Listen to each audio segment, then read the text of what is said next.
Just took out of the box this brand new Begara HMR 308, and just going to go over some of the features on it real quick. So this is a Begara 308 hunting rifle. It has a fluted barrel.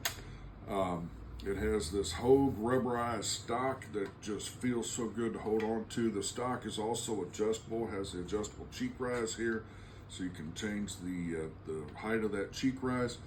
Has these spacers in the back right here where you can adjust the length of pull as well for somebody with a shorter length of pull. Has a detachable magazine, looks like 5-round magazine there, and then a heavy bull barrel here that's threaded. And just don't have enough strength to get it off, but there's a threaded barrel. So it comes with the quick connects for slings or other attachments right here. Got sling attachments here also, or for bipod. This is a precision rifle from Begara.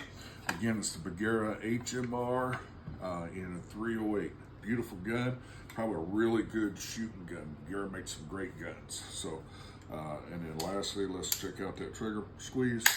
Beautiful trigger squeeze, and which is of course adjustable. So come check it out.